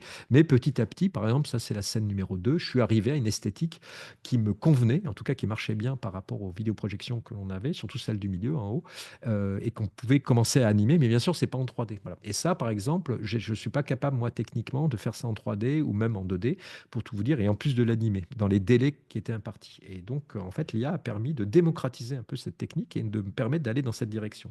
Et puis après, je suis allé dans d'autres directions. Là, par exemple, alors ça, par exemple, c'est pas du tout en IA. On a menti. Voilà. Parce que pour faire un labyrinthe, ce que je vous avais dit tout à l'heure, ben, on s'est très très vite aperçu au bout d'une heure que faire un labyrinthe par IA, c'était impossible. Donc ça s'appelle Illustrator. Et après, sur After Effects, voilà, et comme ça, on contrôlait parfaitement tout ce qui se passait. Par contre, on avait des effets, des personnages qui apparaissaient comme du théâtre, hein. C'était vraiment comme une scène de théâtre qui était fait en IA. Mais par contre, toute la structure était faite via Illustrator. Là, voilà, c'est des exemples pris en haut. À un moment donné, on avait vraiment... Enfin, vraiment, c'est un spectacle immersif. Je crois qu'il y a 15 000 mètres carrés. C'est vraiment immense, hein, la scène, là, juste de bas, c'est 80 mètres de long sur 60 mètres de haut. Voilà, pour les spécialistes, c'est 17 000 pixels sur 10 000 pixels de haut. Là, je m'en rappelle parfaitement pour tout vous dire. Là, par exemple, aussi, ça, c'est des illustrations qu'on fait par IA, mais par contre animées d'une manière classique, hein, par After Effects. C'est la vision du monde par les Romains. Ils savaient bien que la Terre était ronde, mais ils pensaient que la Terre était au centre du système solaire. Voilà. Donc, il a fallu faire plein d'animations dans ce genre. Là, je passe vite. Et ça, c'est des tests à un moment donné sur des... Pas des tests, non, non, c'est le truc final. On a vraiment des couleurs, des muses qui apparaissent. On a vraiment des explosions de couleurs assez marrantes. Et là, par exemple, c'est juste, j'ai gardé ça. Ça, c'était à un moment donné, je devais faire un tableau qui était très en 2D, comme des décors en carton. Et moi, j'ai choisi, par exemple, l'image du bar, en bas à gauche, hein, qui m'intéressait. Et voilà, c'est celle-là qui m'intéressait. Et après, il a fallu la décliner. Donc, on a tout vectorisé à la main, pour tout vous dire, puisqu'en fait, on était à l'époque sur des images de 512 sur 512 pixels, hein. Et donc, vous voyez, hein, la scène globale, c'est 17 000 pixels. Et là, en fait, on a tout vectorisé. Donc là, on est passé de la génération de cahiers de tendance, entre guillemets, fait par IA, des retouches Photoshop, pour tout vous dire, et après revectoriser dans Illustrator pour être indépendant de la résolution finale, pour pouvoir animer ça d'une manière cohérente et surtout avec cette superficie absolument gigantesque. Là, par exemple, là, moi, j'avais dessiné un arbre, et là où est très très fort l'IA, c'est les déclinaisons. C'est-à-dire qu'on peut décliner très très rapidement, donc très très vite. J'ai l'arbre principal et je lui ai demandé de me faire 50 déclinaisons très très vite. Et là, bah, ça m'a permis à un moment donné, vous avez vraiment des plantes qui poussent tout autour de vous. Il y en a plus de 50, toutes différentes, et ça crée une grande richesse. Par contre, bah, voilà, j'aurais dû, je sais pas, passer plus d'un mois à faire toutes ces déclinaisons. Et ça s'est fait très très vite, tout en gardant une cohérence artistique que je voulais dès le départ. Autre exemple, j'ai bientôt fini, de travail. Là, c'est pour une pochette de disque, pour un groupe qui s'appelle Poudingue, La Preuve. Voilà, c'est un jeu de mots, hein, La Preuve par le pudding, de Hegel. Là, il voulait travailler. Donc, Jean-Jacques Berger, le principal musicien là-dessus, avait fait un truc un peu punk, entre guillemets. Et je voulais retrouver, alors punk, free jazz, voilà, avec du design sonore, voilà, assez complexe. Et je voulais retrouver un peu l'énergie punk qu'on pouvait faire avec des découpages, des trames, des papiers, des trucs en noir et blanc, voilà, quelque chose un peu, pour tout vous dire, que j'aime beaucoup. Et bah, en fait, je me suis dit, bah, autant le faire en vrai. Voilà, donc ça, c'est mon bureau il y a 6 mois ou un an. Et en fait, ce que j'ai fait, il y avait toute une histoire bon, avec les poissons et les choses comme ça. Et en fait, j'ai généré avec des prompts spécifiques plein de poissons, avec des trames différentes. Voilà, je me suis amusé à retramer tout ça mécaniquement, hein, avec mon imprimante, un imprimant très grand. Et puis après, j'ai découpé à la main, je l'ai collé, voilà, pour garder cette énergie. Voilà. Donc ça, c'était intéressant parce que au début, j'ai voulu générer ça directement par IA. Puis je me suis dit, mais pourquoi perdre ton temps à essayer de générer du papier froissé ou déchiré ou découpé? Autant le faire en vrai. Et je me suis beaucoup amusé à le faire. Puis voilà l'image finale avec la déclinaison CD et tout ça, puis mise en couleur là numériquement après, hein. La typo aussi est faite par IA et image par image, découpée, voilà, comme si c'était une lettre anonyme. Voilà, je me suis beaucoup amusé là-dedans. Donc en fait, c'est un bon équilibre entre génération d'images un peu improbables par les IA et après, disons, reprise en main par le graphiste grâce au découpage, au collage à la main et puis après mise en couleur et mise en scène dans des logiciels classiques de InDesign par exemple.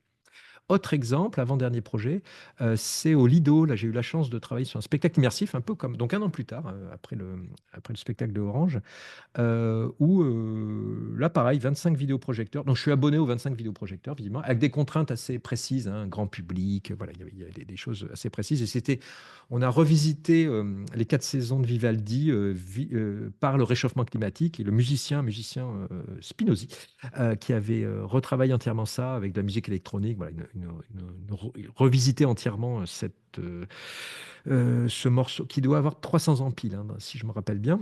Et là, l'idée, c'était qu'on a travaillé. Donc là, il y avait un gros travail technique que j'ai adoré, pour tout vous dire, parce que je connaissais pas trop les machineries de théâtre, parce qu'on a des murs d'eau, on fait vraiment neiger, trembler la terre. Il neige vraiment dans la salle à un moment donné. Il y a du vent, il y a de la fumée, voilà, il y a des sortes de boules géantes qui apparaissent avec du vidéomapping. Il y a des murs d'eau. Je me suis beaucoup amusé à programmer des murs d'eau. Et tout ça mélangé avec des vidéoprojections dans tous les sens, voilà, complètement immergées, qui parlaient voilà, d'une sorte de monde futuriste, plutôt des fois ludique, comme vous voyez, mais des fois un peu angoissant, et puis des fois très poétique, et au contraire, des fois très énervé. Donc on passait par des phases très différentes. Et esthétiquement aussi, comme vous pouvez le voir. Voilà. Et là, pareil, l'IA nous a permis, enfin m'a permis, moi surtout, d'imaginer des pistes très rapidement. Là, ce que je vais essayer de faire, juste, je vais vous montrer la manière dont j'ai travaillé dessus. J'avais mis mon Miro là. Pardon, voilà. Moi, je travaille souvent avec Miro. Enfin, je mets tout à plat. Donc, Miro, hein, pour ceux qui ne connaissent pas, c'est un enfin, un service, hein, logiciel qui vous permet d'avoir des planches comme ça, collaboratives immenses, dans lesquelles vous pouvez glisser vos images, annoter, des choses comme ça. Et en fait, on est parti. Donc là, l'IA m'a beaucoup servi en amont pour le storyboard et le dialogue avec le musicien, parce que la musique avait déjà été faite, plus ou moins. Après, elle a été un peu changée, mais disons, la musique était vraiment l'axe majeur sur lequel on travaillait.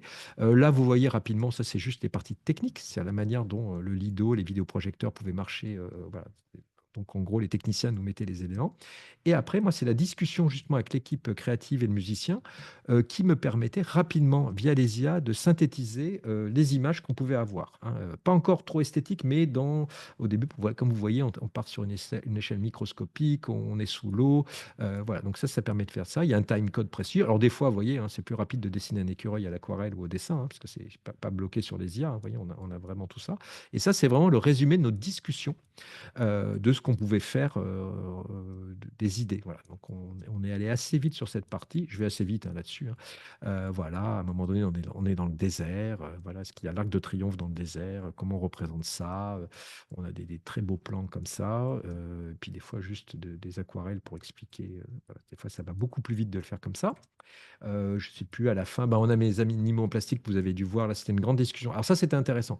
C'était une discussion. Le musicien avait vraiment une idée précise d'un futur où les animaux avaient, pour tout vous dire, les humains n'existaient plus, mais ils ils avaient mangé trop de plastique, des déchets plastiques, ils étaient devenus en plastique eux-mêmes, mais vivants. Et c'était comment arriver à représenter ça?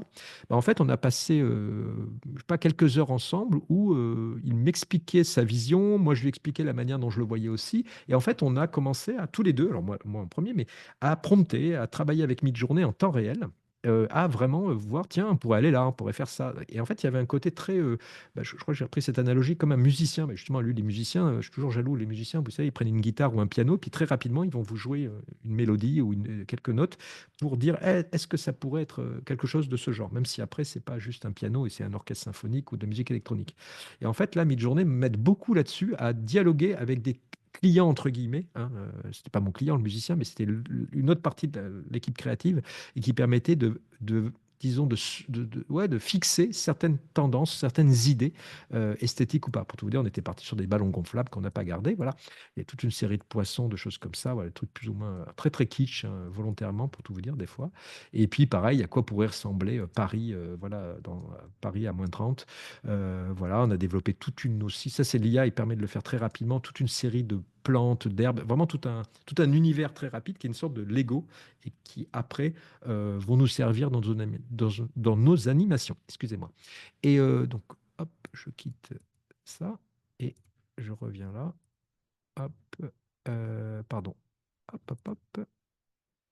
Donc en tout cas, pour revenir là-dessus, c'était intéressant parce que bah voilà, les discussions avec le musicien sur ces animaux et tout, et après on les a animés d'une manière classique. Et d'ailleurs, les grosses discussions, voilà, et là c'est les premiers essais, en vrai, on voulait voir ce que ça donnait sur la scène, hein. On était comment dire, les temps modernes de Chaplin en fait, hein, revisité avec des animaux en plastique, avec toute une sorte de scène électro au niveau de la musique, voilà, qui était plutôt marrante. Voilà. Et en fait, ça nous a permis, une fois les directions artistiques validées, tous par les équipes, après on a décidé quels étaient les outils pour arriver à ce contenu final. Donc par exemple, on est resté au printemps plutôt par des animations classiques faites avec des IA. Ou, par contre, l'été, c'était plutôt des vraies images de désert, de vent, de choses comme ça. Le printemps, pas le printemps, excusez-moi, l'automne, c'était les vrais bâtiments. On voulait vraiment, l'équipe voulait vraiment montrer l'Arc de Triomphe, la Tour Eiffel, des choses comme ça. Donc là, on est parti vraiment en 3D. On a demandé à des gens qui spécialisaient de 3D du jeu vidéo, pour tout vous dire, de nous remodéliser plein d'objets, parce que modéliser, enfin faire des simulations de la Tour Eiffel réaliste, c'est impossible. Surtout qu'on voulait descendre le long de l'ascenseur, des choses comme ça. Et donc c'était intéressant ce projet parce qu'en fait, l'IA nous a permis d'aller très vite au début et vraiment c'était très créatif au niveau de l'étape d'idéation, comme on dit, ou de brainstorming en bon français. Et puis vraiment avec toute l'équipe, et moi j'ai aucun souci, par exemple, je ne vais pas dire c'est moi qui fais l'image et toi tu fais le son, là c'était vraiment une collaboration. Par contre, après chacun a fait son travail. C'est-à-dire qu'une fois qu'on avait bien validé les grandes axes, après tout le monde a fait son travail. Et là par exemple, petit exemple, moi en 3D je suis vraiment pas bon. Ben, en fait, enfin, j'aime pas ça, en fait, pour tout vous dire. C'est pas que j'aime pas ça, je suis pas bon, donc j'aime pas ça, la modélisation. Ben, j'avais généré plein de petits poissons, vous avez dû voir au début, là, dans la vidéo, qui étaient un peu en 2D, un peu plat. Je dis, ah, ça me convient pas, c'est un peu trop plat. Ben, en fait, j'ai demandé, donc c'est Tripo, hein, c'est un logiciel, enfin, c'est une IA qui permet de passer de la 2D vers la 3D.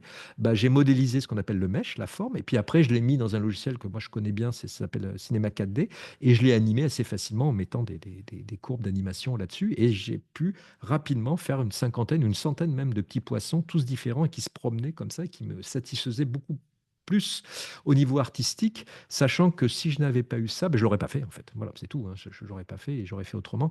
Mais on n'avait pas les moyens ni le temps de modéliser tous ces petits poissons, alors que c'était vraiment des bancs de poissons en arrière-plan, voilà, qui n'apportaient pas quelque chose qui n'était pas essentiel à ce projet, mais moi qui était essentiel pour moi. Voilà, donc ça c'est un exemple. Et dernier projet vraiment que j'apprécie beaucoup, c'est pas parce que j'ai travaillé dessus, mais vraiment c'est un projet exceptionnel avec malheureusement le regretté Nicolas Nova et Sabrina Calvo, qui est autrice de science-fiction. Et Nicolas Nova, qui était sociologue, anthropologue, avait travaillé pendant plus de 4 ans, donc il travaille à l'AED, un chercheur à l'AED, qui avait travaillé sur Chamonix et les Alpes en général, et sur une projection en 2100. C'est-à-dire comment imaginer un futur souhaitable en 2100. Et en discutant avec lui et puis avec Sabrina, on s'est dit, bah, en fait, un des moyens qui est vraiment extrêmement puissant, c'est le jeu de rôle. Alors, tous les trois, on est rôlistes, hein, donc voilà, on a joué pas mal au jeu de rôle. Et on s'est dit, tiens, c'est un moyen intéressant de proposer un jeu de rôle basé sur Chamonix en 2100. C'est-à-dire qu'on n'est pas dans Donjons et Dragons, ni dans du cyberpunk ou des choses comme ça. On est vraiment dans les Alpes en 2100 et on a fait 2 livres. Donc, c'est un petit coffret. On a un livre qui est la règle du jeu et la chronologie et les scénarios. Donc, c'est la partie partie un peu sérieuse. Et puis après, on a un petit artefact là que vous voyez imprimé en risographie, en bichromie, sur une sorte de carnet spéculatif d'un designer ou d'un photographe qu'on a retrouvé. Je crois qu'on a mis en 2088, en mai 2088, on a trouvé ça au pied de Chamonix. Et c'est un objet perdu par un illustrateur, on va dire, de 2088, qui s'est voilà, qui a mis plein d'images, qui a fait plein d'annotations, comme faisait Nicolas avec toutes ses photos et ses annotations et ses cahiers d'observation, ce qu'il appelait, mais spéculatif. Voilà. Alors, la manière dont j'ai travaillé, moi, alors du tout, au début, hein, pardon, excusez-moi, tout le travail au début, hein, c'est un livre, voilà, là la qualité n'est pas très bonne, mais ça c'est les doubles pages que vous pouvez voir. On a vraiment une chronologie de moins 4000 à plus 2100 hein, que Nicolas a fait. Et jusqu'à 2023, c'est très réaliste, hein, c'est vrai, c'est des faits avérés. Et moi j'ai utilisé beaucoup d'illustrations, comme vous voyez, du XVIIe, XVIIIe siècle et XIXe siècle, qui sont magnifiques d'ailleurs, parce que Chamonix a eu beaucoup grâce aux Anglais, pour tout vous dire, c'était un endroit privilégié pour les touristes et les sportifs. Donc on a beaucoup de documentation très très belle. Et moi ce que j'ai fait c'est Nicolas qui m'avait proposé ça, parce que moi je n'étais pas du tout, pour tout vous dire, parti sur les IA. Pour la suite, il m'a dit, bah, tiens, j'ai vu que tu t'amusais avec les IA, ce serait intéressant de questionner cette IA sur ce projet spéculatif des Alpes dans 50 ans ou dans 80 ans. En fait, ce que j'ai fait, j'ai entraîné un modèle. Donc là, c'était avec Stable Diffusion à l'époque. Donc il y a un domaine, une base de données libre de droit, hein. Il y a l'adresse en bas, si vous arrivez à la lire, où on a plus de 5000 ou 50 000 images, hein. C'est énorme. Alors bon, j'ai fait un tri, hein, c'est une base de données. Et moi, j'ai entraîné donc un modèle. Donc un entraînement, c'est vraiment, vous avez un modèle mathématique de génération d'images que l'on peut entraîner spécifiquement sur un corpus donné. Là, moi, j'ai fait toute une sélection d'illustrations, de, de gravures, de dessins, de choses comme ça, mais pas au-delà du 19e siècle. Donc cette IA ne connaît en gros que le design graphique, on va dire, et les illustrations du 19e siècle. Donc elle connaît à peine la bichromie et la gravure et la lithographie. Et par contre, je lui ai demandé d'inventer le 21e siècle. Voilà, c'est ça qui est intéressant. Et c'était cette tension, moi, qui m'a intéressé. Et après, pour tout vous dire, là, vous voyez, sur mon mouflon là, que j'ai dessiné, ben après, j'ai retravaillé à la main, j'ai refait mes collages, parce que je suis dans ma période collage en ce moment, pour après retravailler en bichromie pour générer des images voilà, de ce style, ou comme ça,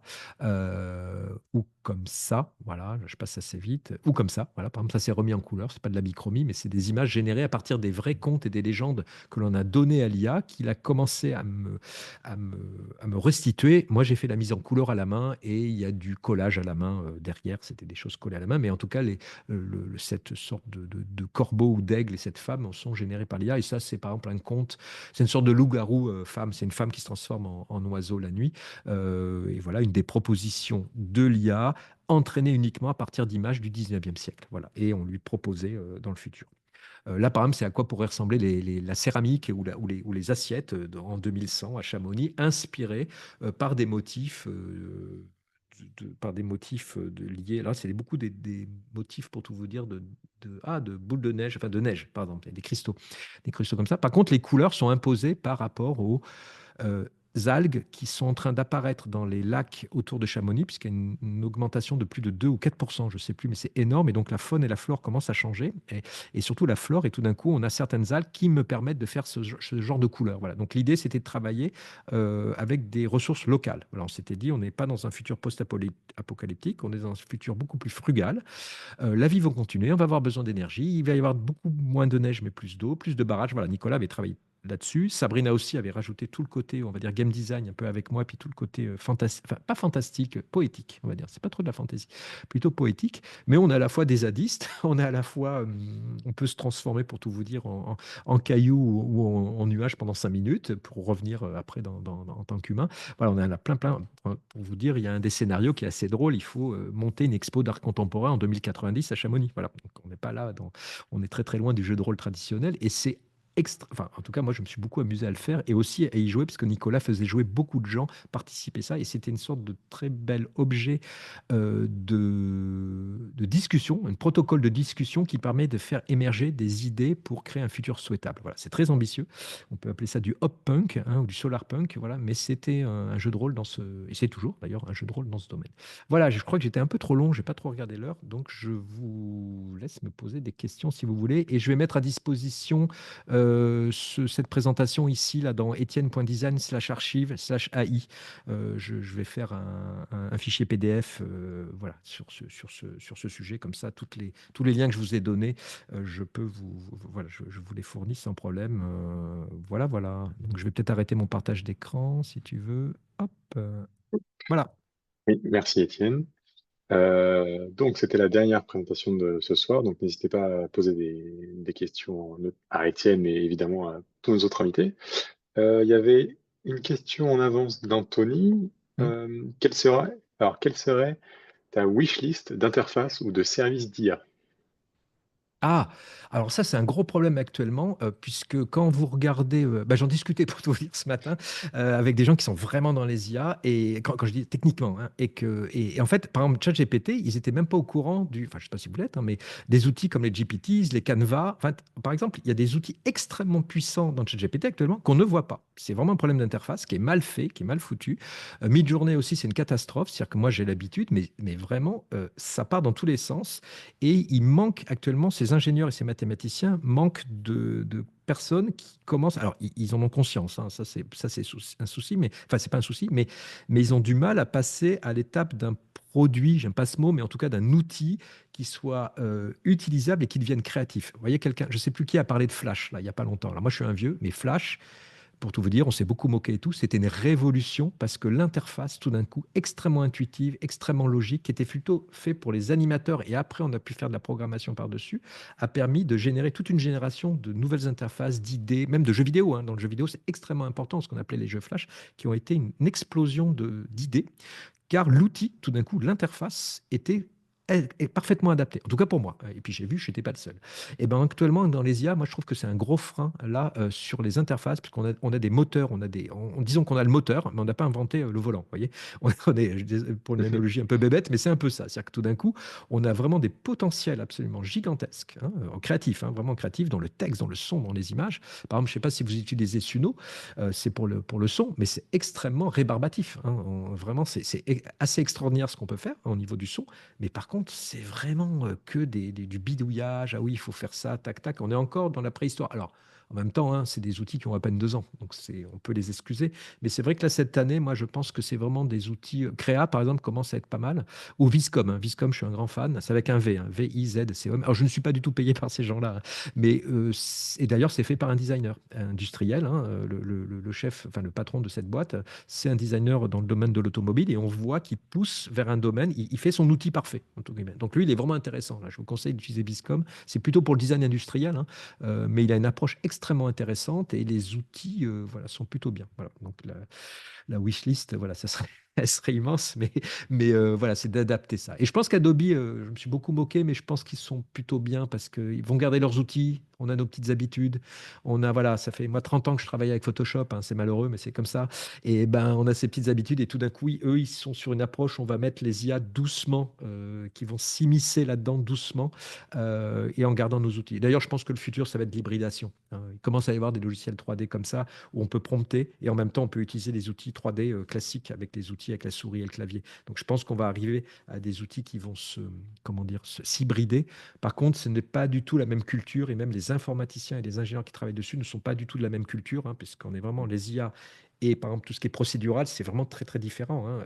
Donc tout d'un coup d'arriver à mélanger, en gros, je sais pas quoi, le vélo et la voiture en même temps, c'est compliqué, hein.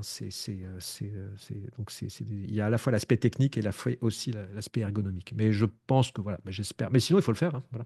S'il y a des gens, s'il y a des gens qui veulent le faire, voilà, parce que maintenant les briques de base sont là, hein, et maintenant il faut faire des surcouches logicielles et d'interfaces qui vont permettre comment dire comment dire, de rendre tout ce potentiel très créatif et non pas trop bridé, parce que je crois que c'était une discussion aussi avant sur la puissance des outils à nous mettre dans un rail très précis, hein, et ces outils ne sont pas neutres. Donc, je pense qu'il y a un gros, gros travail à faire là-dessus.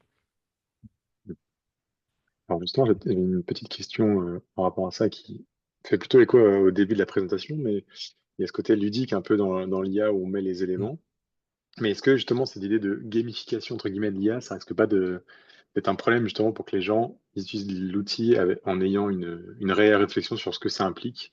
Ça va juste, on s'amuse, c'est fun, mais on va pas plus loin que on s'amuse, c'est fun. Et on oublie les implications que ça peut avoir au-delà de juste l'écran sur lequel on l'utilise, quoi.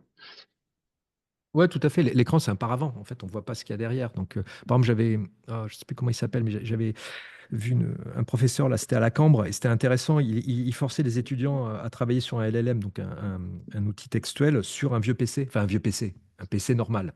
Et tout d'un coup, il s'apercevait que le PC chauffait énormément et que en fait, la réponse ça mettait 5 minutes en fait, à venir pour juste leur montrer que physiquement, ça dépensait une énergie assez conséquente. Et alors que, que ce petit paravent, cette interface rigolote, même s'il est moins rigolote des fois, mais était qu'un paravent. Alors après, alors moi, en tout cas, moi, je défends une approche très très ludique alors ça tombe bien, je travaille dans ce domaine, mais du design et des choses comme ça, puisque ça devient le côté ludique et enfin, un outil extrêmement puissant au niveau créatif. C'est-à-dire que je trouve que ça libère, en tout cas pour moi, hein, pour tout vous dire, hein, sans être prétentieux, hein, mais tout d'un coup, ça me permet de faire des choses idiotes, vous voyez, sans idée préconçue. Par contre, après, je le montre jamais, hein, pour vous dire, je reviens en arrière, c'est pour moi, hein, c'est tout ce qui reste, voilà, dans mon écran, vous voyez, tout ce qui est à Las Vegas reste à Las Vegas, ben, c'est un peu pareil. Donc il y a cette approche très ludique. Par contre, je suis tout à fait conscient que, alors après, moi, ce que je vois, juste comme ça, là, sur ce côté rigolo, les non professionnels, par exemple, pour tout vous dire, il y a 2 ans, j'étais très inquiet quand même. J'étais là, quand même, on a des outils. Moi, par exemple, j'ai mon frère qui est ingénieur, qui s'amuse beaucoup avec les IA et tout. Puis au bout d'un moment, il a lâché l'affaire. J'ai pas mal d'autres copains qui sont ingénieurs, qui d'ailleurs, c'est même, pour tout vous dire, à cause d'eux ou grâce à eux que je me suis un peu plongé dans les IA parce que j'étais quand même assez jaloux à un moment donné. Je dis, mais attends, il arrive à faire des images quand même intéressantes, voilà, qui commencent à être bien structurées. Et en fait, et eux, ils le font plus du tout maintenant, puisqu'en fait, ils sont pas passionnés par l'image. En fait, l'image, c'est long. Alors la typographie, je vous en parle pas, mais faire une image qui est structurée, qui a du sens, voilà, c'est long à faire en fait. Et très très vite, là, ces gens, là, ces ingénieurs, par exemple, très techniques, en fait, étaient plutôt fascinés par le côté gadget et technique. Et puis maintenant, ils sont passés à autre chose, pour tout vous dire. Voilà, parce qu'en fait, bon, non, les images, c'est bon. Donc il y a un côté pour les professionnels, en fait, voilà, faire toute une série de photos cohérentes, avec une direction artistique, voilà, avec une idée derrière, ça demande du travail. Alors, après, les ingénieurs à qui j'ai travaillé, j'ai de la chance, ils en ont conscience. Alors après, il y a des gens qui sont pas au courant, qui disent, ouais, mais ça me suffit ce genre d'image. Voilà, ça, c'est plutôt les clients actuels, on peut dire, où des gens vont se satisfaire d'un côté à peu près. C'est-à-dire que le niveau moyen à monter grâce aux IA. C'est comme là, actuellement, tout le monde, plus personne normalement ne fait de faute d'orthographe. Hein. Niveau moyen a augmenté, mais par contre, le niveau supérieur est très très élevé. Et donc, mais malheureusement, beaucoup de clients, là je parle en tant que designer, hein, avec des contraintes et des clients, vont se contenter du moyen. Vous voyez, c'est un gros McDo, ça va. Hein, voilà. Ça va, c'est des frites et du coca et une viande pas très bonne, mais ça me suffit. Voilà. Et malheureusement, là, moi, je vois, alors moi, j'ai la chance d'être un peu épargné par ça, mais autour de moi, je vois des gens qui prennent des décisions qui sont pas très. Voilà, bon, j'espère qu'ils vont revenir en arrière. On a vu ça dans les années 90, hein, pour tout vous dire, en typo dans les magazines avec l'arrivée de la PAO, où il y a eu une baisse énorme de la qualité et petit à petit, c'est revenu après. Au bout de 3 ans, ils se sont aperçus qu'un imprimeur ou un technicien, la typographie, la sensibilité des images, la direction artistique et tout, hein, c'est comme pour le texte, la musique, ben voilà, ça suffit pas. J'espère que voilà, c'est ce qui va se passer. Alors, est-ce que d'autres personnes ont des Directeur, questions? c'était mieux.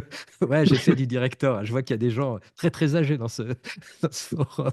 J'ai travaillé beaucoup avec directeur, mais moi, voilà, personnellement, moi, voilà, Flash a été une petite, enfin voilà, un petit déclic. Mais directeur aussi était très très bien pour tout vous dire.